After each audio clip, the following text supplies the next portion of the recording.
নমস্কার বন্ধুরা, সকলকে আমার চ্যানেলে স্বাগত। রাজ্যের সমস্ত রাজ্য সরকারি কর্মচারী, সমস্ত সরকার প্রসূত বিদ্যালয়ের শিক্ষক শিক্ষিকা বা শিক্ষাকর্মী এবং অন্যান্য সমস্ত দপ্তরের কর্মচারী, যেমন পঞ্চায়েতের কর্মী বা মিউনিসিপ্যালিটি দপ্তরের কর্মচারী বা কর্পোরেশনের কর্মী বা লাইব্রেরির কর্মচারী এবং এদের পাশাপাশি রাজ্যের সমস্ত পেনশনার বা ফ্যামিলি পেনশনারদের মাইনে এবং পেনশন সংক্রান্ত এই মুহূর্তে একটি অত্যন্ত গুরুত্বপূর্ণ অর্ডার জারি করা হয়েছে।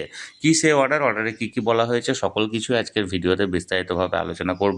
ভিডিওটি অত্যন্ত গুরুত্বপূর্ণ, তাই প্রথম থেকে শেষ পর্যন্ত অবশ্যই ধৈর্য সহকারে দেখবেন এবং ভালো লেগে থাকলে অবশ্যই একটি লাইক করবেন এবং সকলের সঙ্গে শেয়ার করবেন।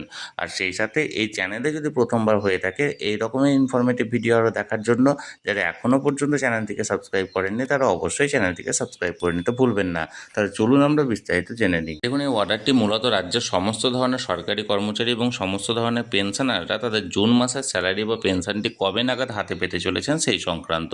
তাহলে চলুন আমরা এই অর্ডার অনুযায়ী এক এক করে জেনে নিই যে রাজ্যের সরকারি কর্মচারী এবং পেনশনাররা কবে নাগাদ তাদের জুন মাসের স্যালারি বা পেনশনটি পেতে চলেছে। সর্বপ্রথমে আমরা জানবো রাজ্যের সমস্ত রাজ্য সরকারি কর্মচারীদের ব্যাপারে।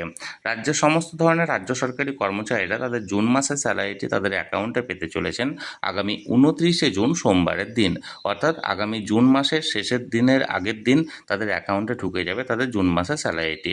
এরপর আমরা জানবো রাজ্যের সমস্ত ধরনের সরকার প্রসূত বিদ্যালয়ের শিক্ষক শিক্ষিকা বা শিক্ষাকর্মীদের ব্যাপারে।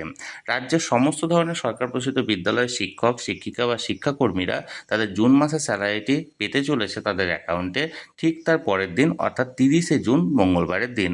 অর্থাৎ রাজ্য সরকারি কর্মচারীদের একদিন পরে 30শে জুন মঙ্গলবারের দিন তারা তাদের অ্যাকাউন্টে পেয়ে যাবে তাদের জুন মাসের স্যালারিটি।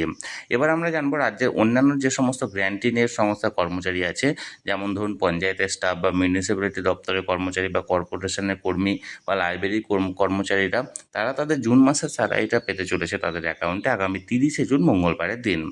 এরপর রাজ্যের যে সমস্ত পেনশনার বা ফ্যামিলি পেনশনাররা আছেন তারা তাদের জুন মাসের পেনশনটি তাদের অ্যাকাউন্টে পেতে চলেছেন আগামী 1 জুলাই বুধবারের দিন, অর্থাৎ জুলাই মাসের 1 তারিখে তাদের জুন মাসের পেনশনটি তাদের অ্যাকাউন্টে ঢুকে যাবে।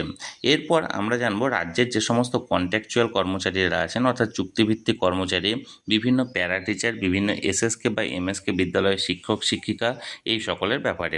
রাজ্যের সমস্ত কন্ট্রাকচুয়াল কর্মচারী, প্যারা টিচার, এসএসকে বা এমএসকে বিদ্যালয়ের শিক্ষক শিক্ষিকারা তারা তাদের জুন মাসের স্যালারিটি তাদের অ্যাকাউন্টে পেতে চলেছেন আগামী 1 জুলাই বুধবারের দিন।